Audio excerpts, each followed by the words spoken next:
Westfield Memorial Hospital provides high-quality health care to residents of Western New York, offering patients the most sophisticated medical advancements while keeping the ease and familiarity of a community hospital. Support for Chautauqua Sunrise has been provided by WRFA 107.9 FM, Jamestown's public radio station, streaming online 24/7 at WRFALP.com. Low power to the people. Meter's Restaurant, a family tradition for over 50 years in downtown Ripley, is a proud supporter of Chautauqua Sunrise. Meter's provides all-day dining, banquet services, and custom catering, specializing in pie. Funding for Chautauqua Sunrise is provided in part by the Chautauqua County Industrial Development Agency, with offices in Jamestown and Dunkirk, helping businesses to prosper throughout Chautauqua County. From supporting people with disabilities to enjoy great lives to providing health care services that are available to anyone, the Resource Center has been improving our county for more than 60 years. Learn more about how the Resource Center makes a positive difference in people's lives. Is getting vaccinated on your to-do list?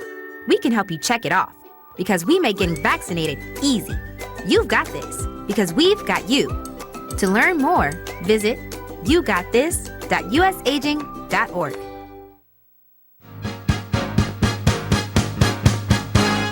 From the Access Chautauqua Studios in Mayville, it's Chautauqua Sunrise. Chautauqua Sunrise is hosted by Doc Hamels and supported by the award-winning volunteers at Access Chautauqua.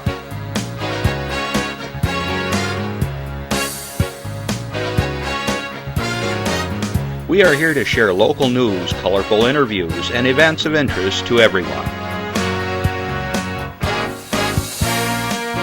Chautauqua Sunrise is broadcast live Saturday mornings each week from 9 to 10 a.m. Send events via email or call us live. Check us out on YouTube and Facebook. And now, from the Access Chautauqua Studios, it's Chautauqua Sunrise.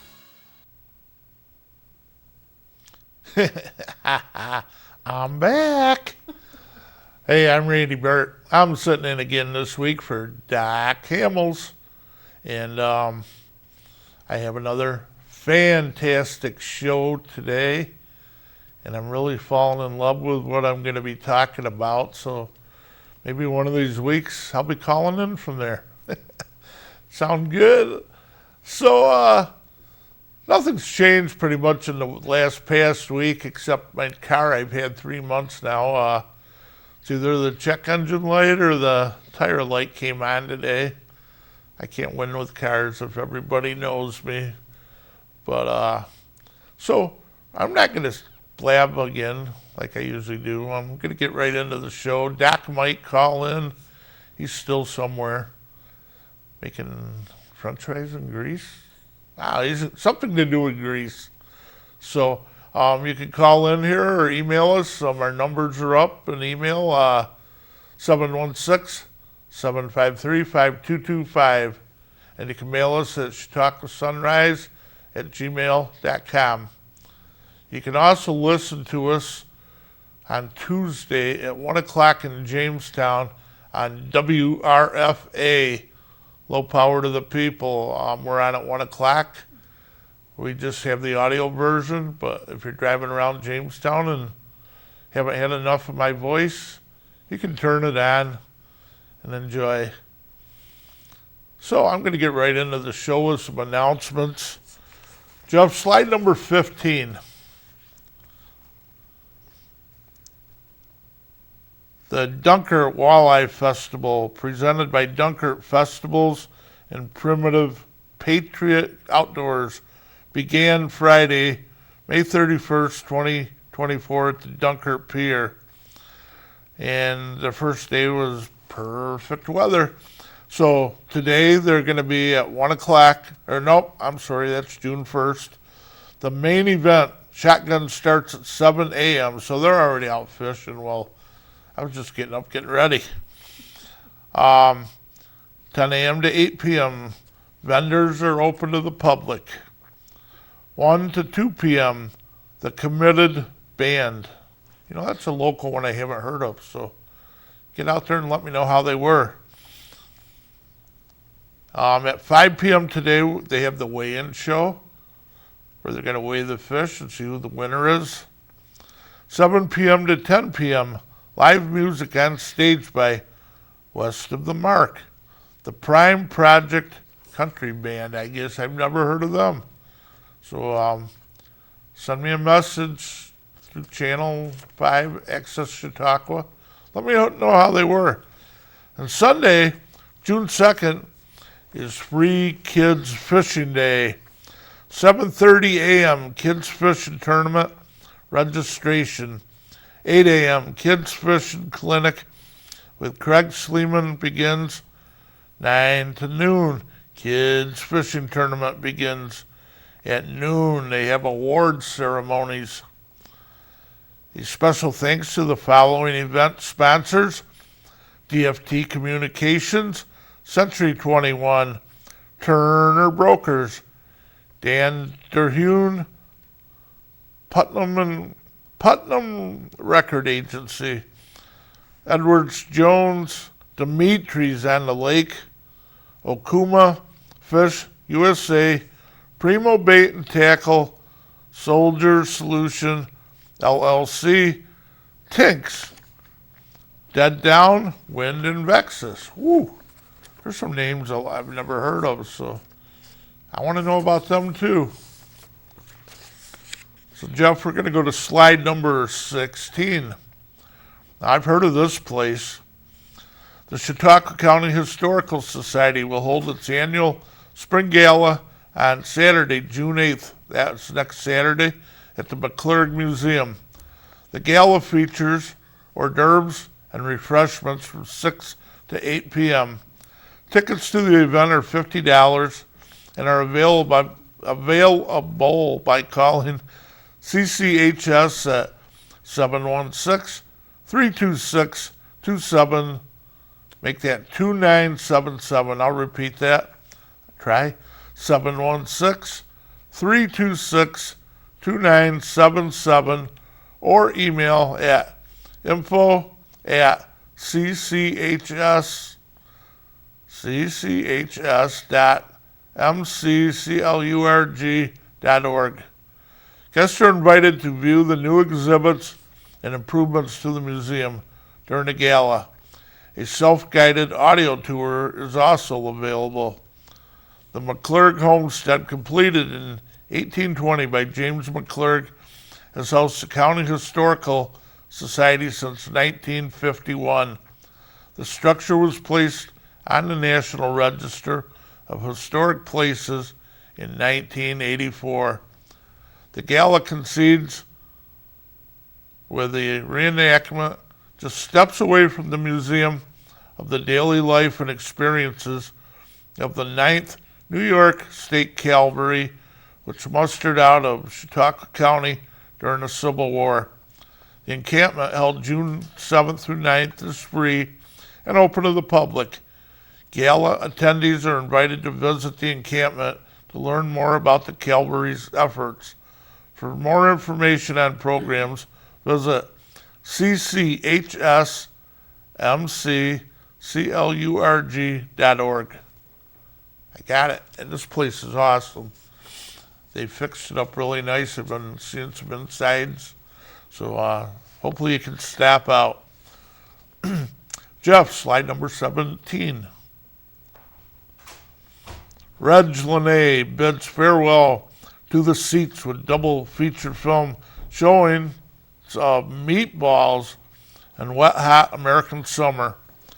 Reg Lene Center for the Arts will screen a double feature of the summer camp comedies Meatballs from 1979 and Wet Hot American Summer from 2001, followed by the removal of all seats in the theater.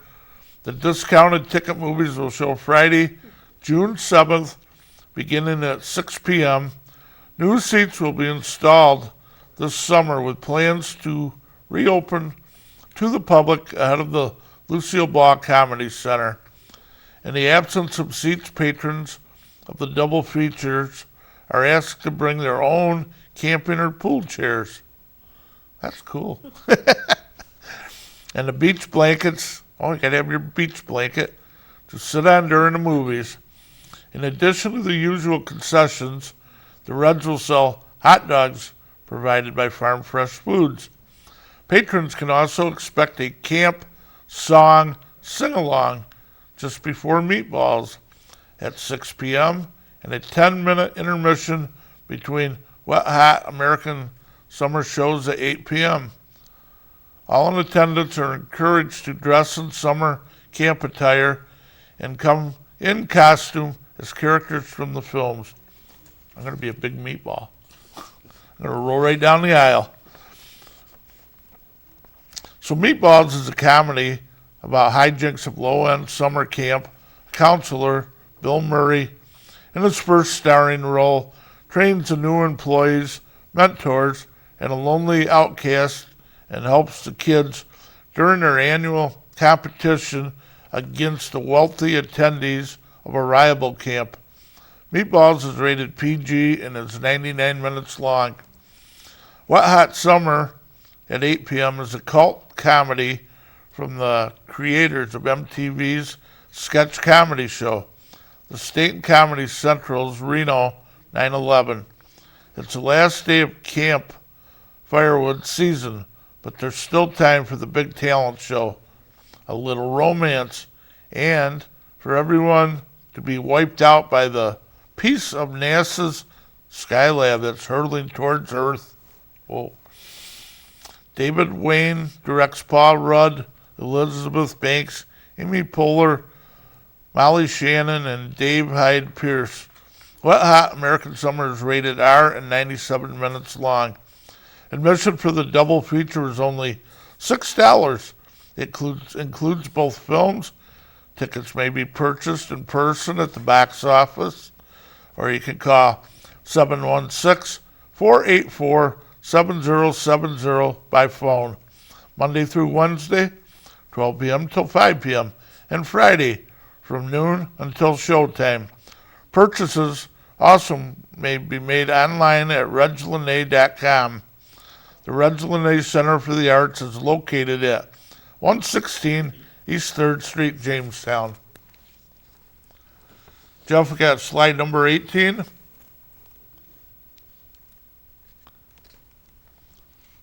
WRFA's Great American Picnic 2024, Sunday, June 9th, 12 p.m. to 4 p.m. It's going to be held at the Southern Tier Brewing Company, 2072 Stoneman Circle, Lakewood, New York, 14750. Hosted by the Southern Tier Brewing Company. The theme for this year's fundraiser is 20 years already of WRFA, celebrating music from 2004 to 2024.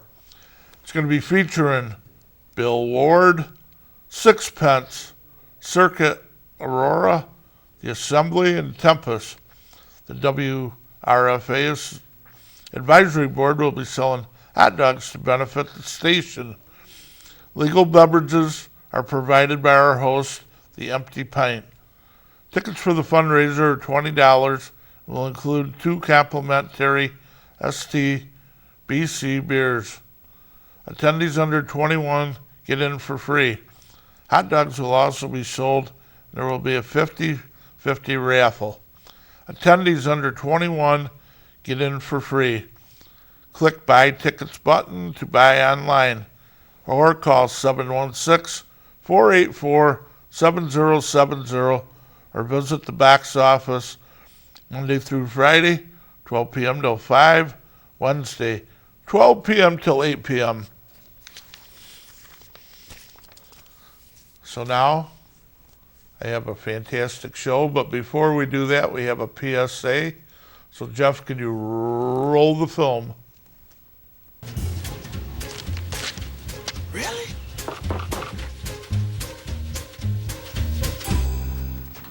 Buzz, what's up, man? You left some leaves burning out here. Yeah, I just came in just for a second. Come on, man. If it's too hot to touch, it's too hot to leave. You could torch the whole neighborhood. It's a good point there, Smokey. 9 out of 10 wildfires are caused by humans. Only you can prevent wildfires. All right, Smokey, you're right. So my guests are here thinking I'm going to never shut my mouth. So last week I talked about Niobe, which is on the east coast of Africa. Well, we're going to cross Africa today, and we're going to talk about Togo. Togo it's on the west coast. Now, two things on the internet. It said it was West Africa, and it said it was South Africa. So I'm going to ask my guest about this. My original guest couldn't make it today, and thank you, Galen. You got me two great guests. So I'm going to introduce my guests, ladies first. And we have Sonja. Hello. And could we have a little information about you, Sonja? Sure. I was born here in Jamestown, New York, and grew up in Bemis Point, so I am a Maple Grove graduate. And I'm also a certified accountant, and went on missions, has always been in my background and my heart, and worked for a mission agency up in Rochester for a little while. And through that organization and just different trips to Africa is how I met my husband. And we've been married now almost 6 years. It'll be 6 years in July. Awesome. So let's meet this guy that's been married for 6 years, and he's looking good. Elie, could we have a little background on you? Yeah, I was born in Togo, West Africa, and I grew up in Togo. And I work with TTI, which is a church planting organization.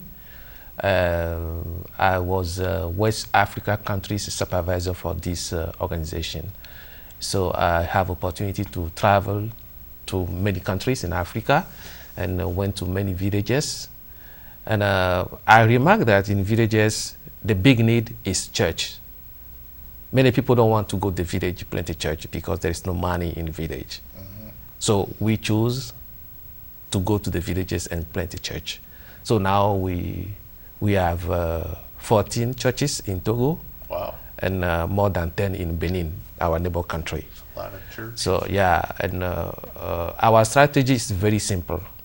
We go to the villages, gather people under the tree, and begin to tell stories about Jesus Christ, about creation. And step by step, they themselves, they ask to build a church for them. And we say that we don't have money to build a church. And they say that we'll make the sand, brick sand. We'll use the sand and make bricks. Yes. So we'll say, okay, if you can make a bricks, we will buy the cement for you and build a church. So together with the villages, we build a church. And our strategy too is we are in multiplication. Our vision is to multiplication. And the multiplications mean we begin the church with five churches at the beginning. Those 5 churches plant each one church. And now we have the 14 churches in Togo and more than 10 in Benin. So our next step is now to train those leaders. They need to have a background. They need to know about the sound doctrine. So that's why when I came to US, by the grace of God, I took the class in Clark Summit, and last 11th May, I get my graduation in Master of Divinity.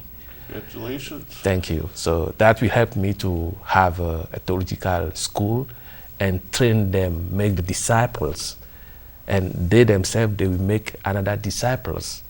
So my vision is in 2 years, I want the 14 churches to have each one church, to plant one church each, minimum.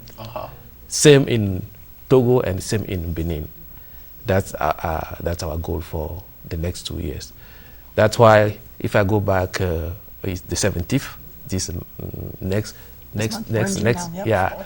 My goal is to begin the class and bring all my leaders from Benin and Togo, bring them in have a theological class. So I think that some among them, they have families and they are living in the north of Togo. Our church is not only at in the south. We have churches in the south and the churches at the north. Okay. So it's hard to bring like families to the south. Yeah. So I plan to have a class in the north and to have a class in the south too, and cross the border and go to the Benin for theological class too. Yeah. So when you're building the church, you call it planning? Yeah, we planted the church. Okay, That's so that when you need, some of you need cement for, you just call a cement company and they're right like there the next day? No, it's not like here in US. I like here. Here in US, if you say, okay, I want to have cement tomorrow morning, you get it. But in Africa, it's not the same. You pray to have a tract who accept to bring the cement in the village. And many tracts, they don't want to go to the village because the roads are not good. So you have the money, you buy the cement, you pray to find a driver, a truck driver. After that, you pray to have a safely travel for the truck. So every step is prayer. You don't have the modern roads? Oh, man. So you have a peace when the driver called that, okay, I'm in the village. You say, okay, glory be to God. And you continue to pray for the rest of the activities. That's our life in Togo, yeah. Wow. Yeah. Place in Togo, you were talking to me before the show about water. Mm-hmm. You were able to actually bring water into the town, and could you tell me a little about that? Well, we had a village where we were actually going to go and plant a church, and one of the customs that if you go anywhere, even here, we want to give you something to drink. And in going there to drink some of the water, we noticed that there was a funny taste. And so we said, let's go see where you're actually getting your water. And we found out that they were getting their water from a local stream river that's also being shared, unfortunately, by cattle and other things. So you can imagine what's in this water. And they were trying to dig little holes next to the stream to get some fresh water coming in, but it wasn't working so well. And we were, it's actually 2020, the end of 2020, we had raised enough funds to have a truck that came in and drilled a well. One of the problems also in this village, they tried to hand dig a well, but because of the rock, they couldn't manually do it. So a truck accepted to come in, and for actually Christmas that year, that the well was finished, and so they have a hand pump well that they can now get fresh water from. So does drinking out of the creek river, cause a lot of sickness? Yes. And I want to add that if we are talking about dig a well, perhaps it's simple for somebody here, mm-hmm. but it's not. It's like you bring them gold. When we went there to inaugurate the well, they say that not only people from that village, small village, profit. Many people, many villages around, definitely. They come take water from that well. So that was a very, very good project we realized in this village. And we want to thank God to Mayville Church, who helped us to have money to dig that well in Bande village. The well drillers, they have to come from quite a distance. Where do they come from? Different? Well, there's a couple main big cities.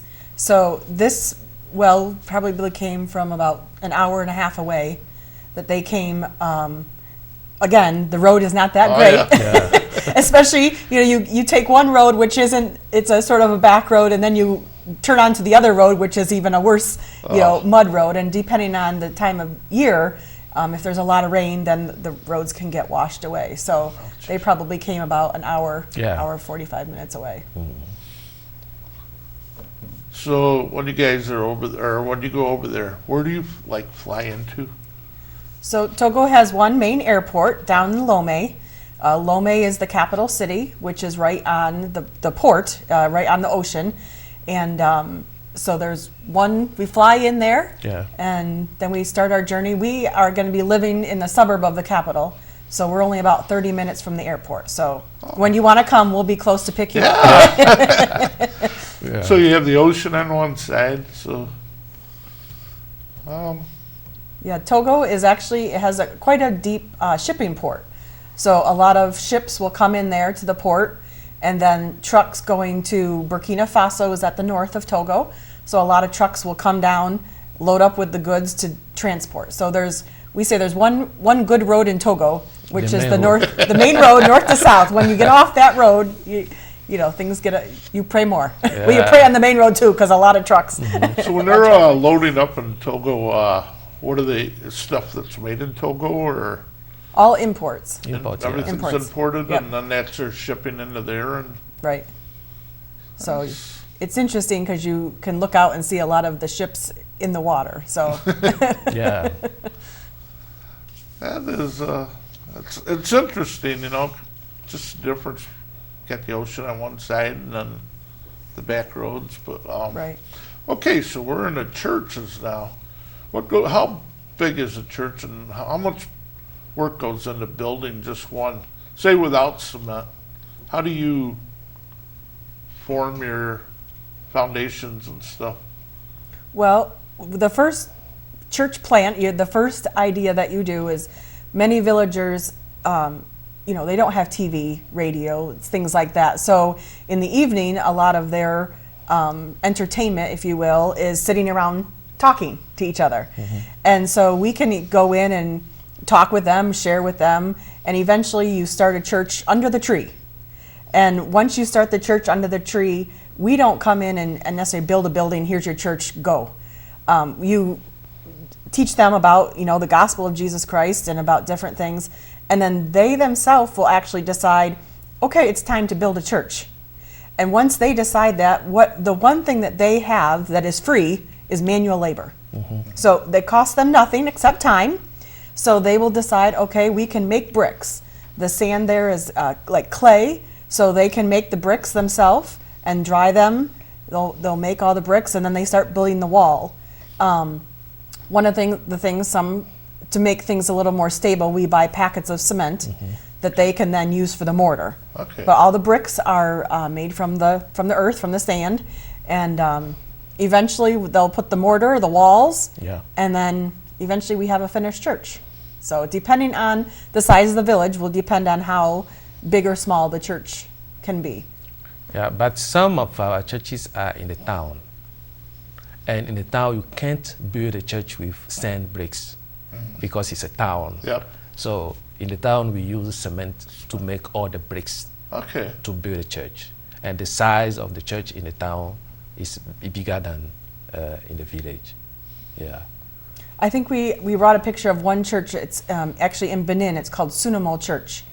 And we went there in September last year. And there's probably easy 80 people crammed in this church. They have a temporary church that they built. Now, their walls they built out of wood. We have a picture here. Is this? Nope, this is Zangara. So there's one, it's SOU. And it's in Benin with a bunch of people. But they were crammed, they used wood boards to put around the outside of the church. And here's the picture. Oh, okay. And so when we went, we also noticed that they themselves started building a new church out of the bricks and cement. And so one of our Christmas projects this year was to actually give them the roof, because, you know, when it rains, you don't want to get wet. No. So we were able to provide a roof for that church. Now they can meet in their church, so we need to just have some windows and doors, and then that church will be finished. But again, it depends on the size of the village and location as to how big or small. Yep. Okay. That's a lot of people to just one service. Yep. Yeah. Really? Yeah. Yep. Wow. Yep. So. That is, it's amazing. Right. What do they? You just sit on the floor and you have like. We have benches, wooden benches. In some church, when they get a little more money, they'll buy the white like The white white chairs, plastic chairs plastic that we would chair, have on our deck typically or whatever. So, and then in bigger, like down in the capital city, they might have some nice chairs like Yeah, this. that's- yeah. Hey, whatever it takes. That's but right. That sounds But you awesome. figure under the tree, they're sitting on little tree branches or logs or whatever they have, and none of us want to sit on that for too long. So is church a big thing there? I mean, is that most people go to it, or is there a lot of people that don't go in say a village? In a village, many people, if you build the church, they'll come. Yeah, they come. Also, So they, it sort of brings life. It gives them something to do. Then they want to continue to come. The country as a whole, predominantly the South, we'll say is Christian, but there's many different types of religion in that category. And the North is a lot of Muslim, Yeah. not necessarily terrorist or dangerous. They're just another, they Yeah. treat you just like we treat Oh, each other, yeah. just different service times. Yeah. The one big thing that there is a lot of animism. So they'll worship animals. There's a lot of voodoo things there. Benin is actually where voodoo started originally. So that's trickled over into Togo. So some people, while they may go to church, they still may practice, voodoo and different things. So you're trying to get them to know the truth that they don't need Yeah. this other stuff. So can you explain voodoo a little? I mean, I've seen the poking of the dolls, but some other stuff on voodoo. Voodoo is, the people who don't. Some people they believe in God, but they see God in in trees. Okay. They see God in they use the sand, and they make a idol, and they worship. That we call voodoo. It's a traditional, let's say, worship from people who are not Christian. But now the Christianity take over. Few people are continuing to worship idol or voodoo, but the majority now they go to church. So on the Muslims, a few bad ones make it look like everybody, don't they? It's sad. Right. But now Muslims are a religion. Mm-hmm. Okay. So it's another, actually up in the north, it's probably one of the main religions. So they'll have their mosque and churches, and it's interesting because they don't just have one, they have several. So similar to Mayville here, how we have several churches, they'll have several mosques, and many people, go to church. So whatever the church hours are, places will close down because everybody is going into a church. But just because you went into a church, both Muslim or Christian or whatever, doesn't necessarily mean that you believe all those things. Uh-huh. It's just some of it becomes more, well, that's what we do. Just do it, yeah. Right. Galen, how was it he sent me? Loss of Track Church. Oh, Bible school. He's talking about maybe when he's there, they do some Bible schools at the churches. Mhm. So just like a lot of churches here during the summer, we do a vacation Bible school because the kids are out of school. So we are going to do that in Togo. We're going to have a team coming from the First Baptist Church here in Mayville, end of July. And because we want them to see, 14 churches, and they can't spend, 3 months with us. We'd love it, but they can't spend 3 months with us. So we are going to do just a one-day sort of vacation Bible school, but we're going to hit 4 or 5 different churches so they can see some of the different Nice. churches in different areas in Togo. In the south and the north. Yeah, if you, just to kind of give you a little perspective, if you were to start out in Lomé, which is right on the south, Togo is like a long necktie. So we're a very skinny little country, but long. Yeah. And if you were to start out in the south, assuming the traffic is halfway decent, to drive all the way to the north border, it would probably take you about 12 hours. Yeah. Because it's probably about our church is a lot in the north. It can take us about 7 hours to get sort of most of the way up. We don't have any really way up in the border. So we're going to take our team. We're going to go from Lomé and do a couple in that area, and then we're going to travel up about 7 hours and do a couple more. Jeez. Now, is there a lot of cars in Togo, or is it? I know it's a village. Well, you know what's for me? There's a lot of big trucks that are overloaded because everybody wants to take as much as they can. Yeah. The other thing in Togo, which is unique, there's a lot of motorcycles. Oh, okay. So, but we're not talking Harley Davidsons. We're talking like dirt bike type things because gas is expensive. When we left, I don't remember, was it $7? So let's say $1.40 per liter. So you can do the liter to gallon math. Yeah. But we have a picture of one of the motorcycles here. Oh, there we are. And we have been able to purchase 16 different motorcycles for different liters in both Togo and Benin. Mm-hmm. And because a lot of people in the village walk everywhere, some people may have a bicycle, but it's rare to find that. So if you have a pastor who has a motorcycle, you give a little more help to that village because if someone is sick, now he can help transport someone to a clinic or to a hospital close by. So there's a lot of motorcycle activity. So if you're in your vehicle and you need to turn, you need to make sure. Yeah. So is Togo a safe country? Yeah, Togo is a safe You're country. not one of the countries no, that we're we're not. always hearing in the news that are No, fighting back. Togo is a safe country. We don't have problem, terrorist problem. But the last month, there is some activities at the north of Togo. Terrorist activities at the north, just at the north. It's not all the north. It's the border. The border between Togo and Burkina Faso. Burkina Faso now, there is a lot of terrorist activities in Burkina Faso. So they calm down in the north of Togo. But it's not like Nigeria or like Niger, no. So the media would take it and make it like the whole country. That's the problem with the media, it's one little area and they make it Right. the country. So it's safe. I could walk the streets and area without too I mean, much worry. like any city, there is crime. So you don't want to be out at night in certain areas because you may get robbed. But it's that's anywhere, right? That's anywhere. Right. Yeah.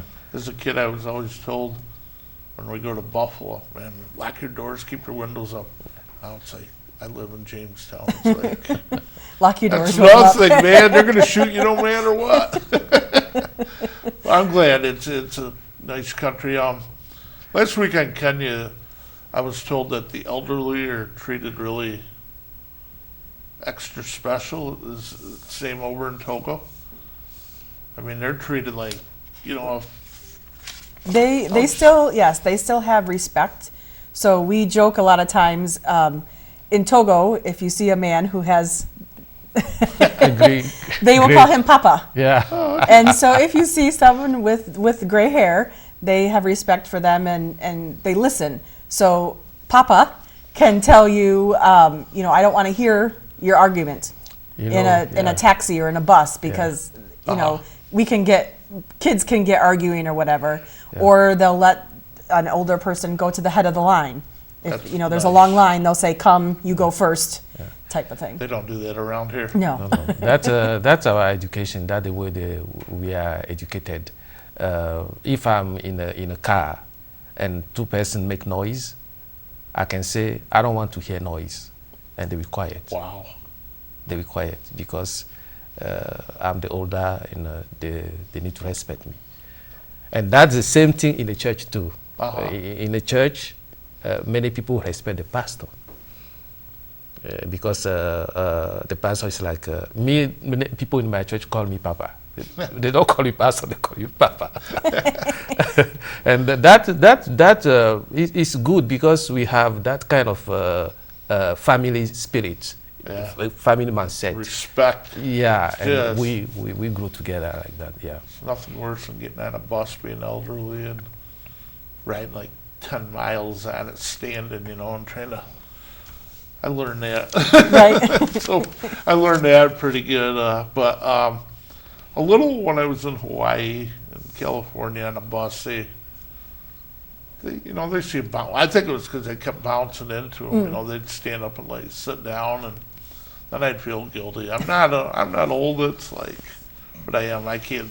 My legs are so bad. I'd be bouncing all over the bus, and I'm pretty sure that's a lot of the reason they stood up. But years ago, in my younger years, I'd be on a bus in Hawaii, and I was carrying my older son. He was only going to be 2. I'm going 11 miles with him in my arm, and you're on a bus. Right. It's a long ride, but I'm glad to hear that they respect the elders. Yeah. Now we do have, because you mentioned buses, so in Togo there are some coach buses type thing that will go from the south to the north, transportation. There's a lot of taxi. There's motor taxi, because there's a lot of motorcycles. There's also motor taxi. And then more local transportation is your 15-passenger vans. But they don't mind for how many people. As long as we can fit, we will pack them in. Hey, I've seen pictures. I've been to places that it's like that. Right.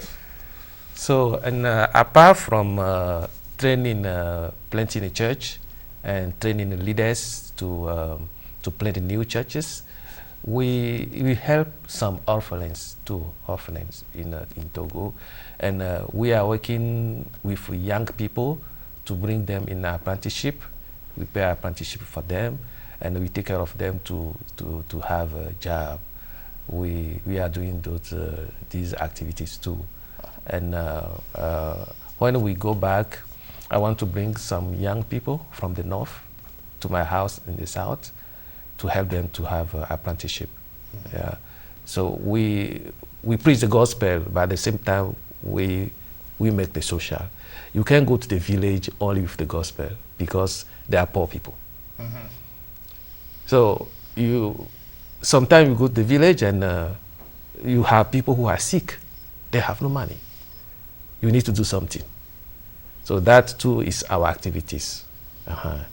We don't bring only the gospel, but we try to help according to our capacity to help people to go to the hospital and perhaps. You have hospitals? Yeah. Big, small, or in the town we have a big hospital in the town, but in the village you don't have it. So you need to, like a little clinic. Yeah, you need to bring them from. Yeah, you bring them from the village to the town.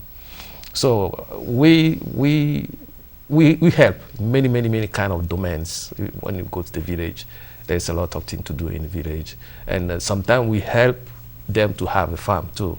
We provide fertilizer to have a farm and to grow crops. So we are doing many things in villages. Yeah.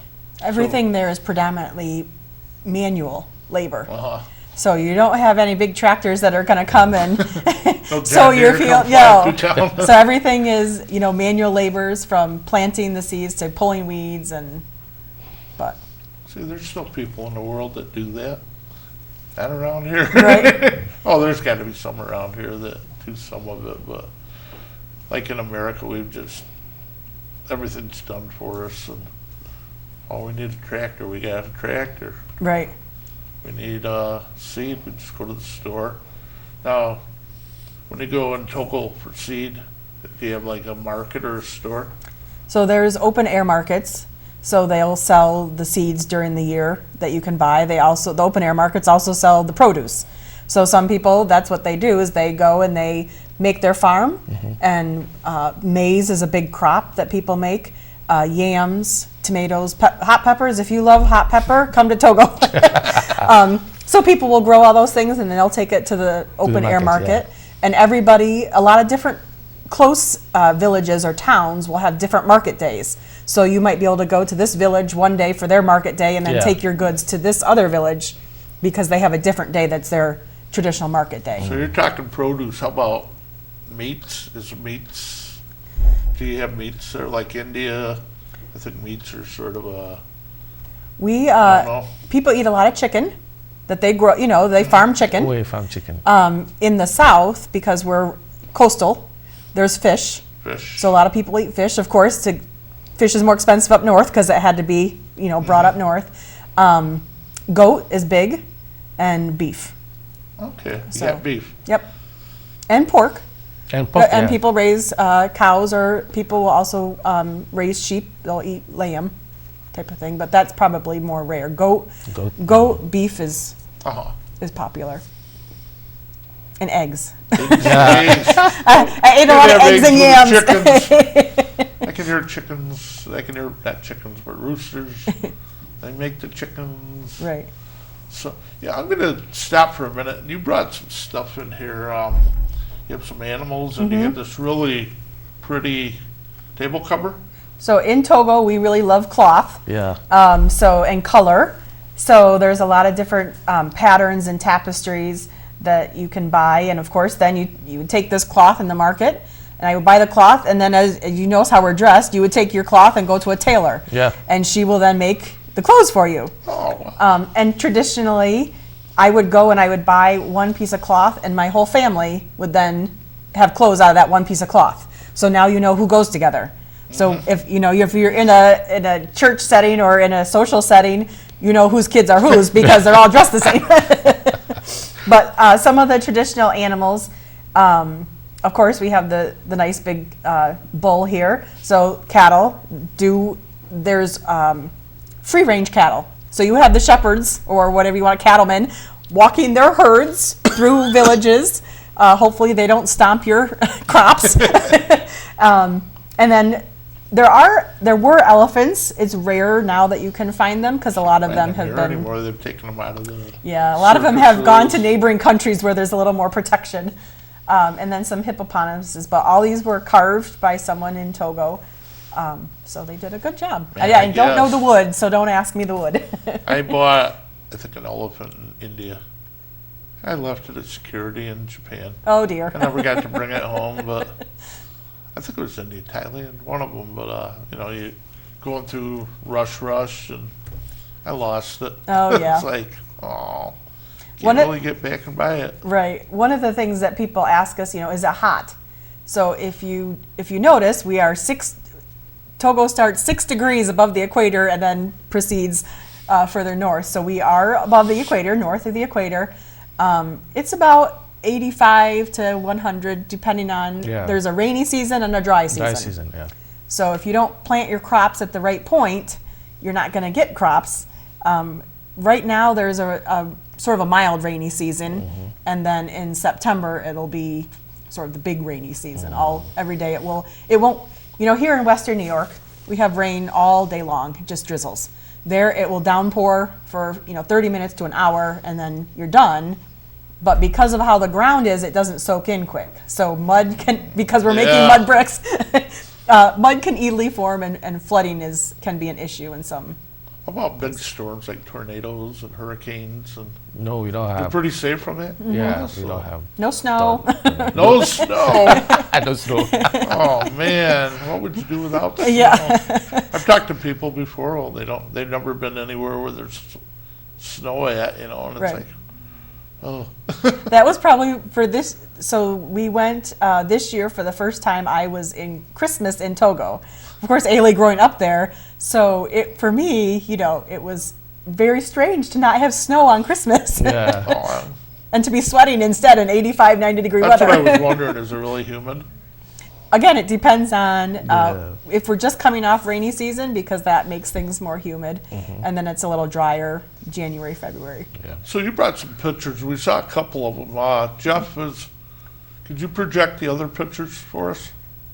So if you want to go back to the one that's Zangara, the SAN church, this is the church that Elie and I, that we are he's going to be in charge of. This is Yeah. where we're going to be living and taking care of this church and building this church.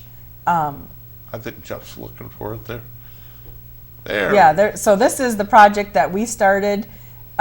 2021, we bought the land, and then we've continued to build as the Lord has provided.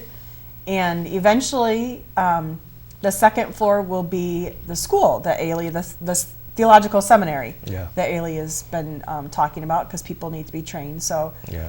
this was just last week. Last week, yeah. Really? That's pretty big. So you notice the bricks on the top, that they're now getting the bricks ready to build the second layer, the second story. Really? Yeah. So again, all manual labor, all the bricks were made. Then more, I said it's too bad as an accountant, I didn't keep track of how many tons of cement that we have been able to purchase since we started this. Yeah. That's a lot bigger than I would have expected. It's 2-story. And so remember, this is also in a suburb of the capital. Oh, Yeah. okay. So Yeah. this isn't in the village. So Have more, Jeff? He's looking. There we go. So this is just the beginning of one of the. Start at the beginning again. Yeah. So this is a church plant.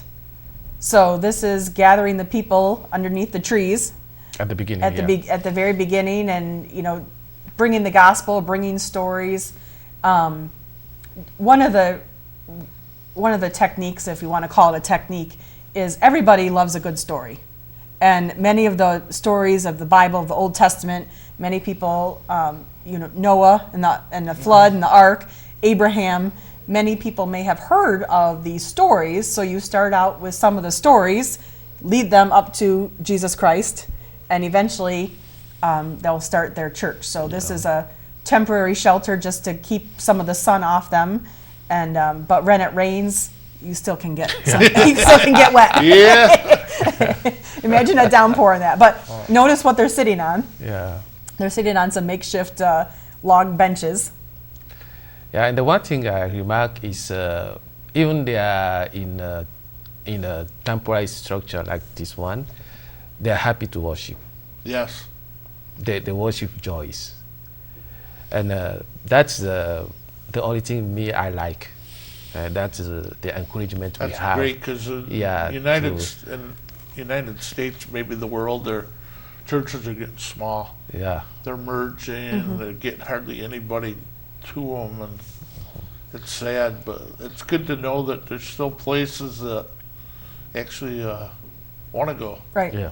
Right. Some people, I think, probably just do it because that's what they did all their life. But looks like over in Togo, I forgot my name.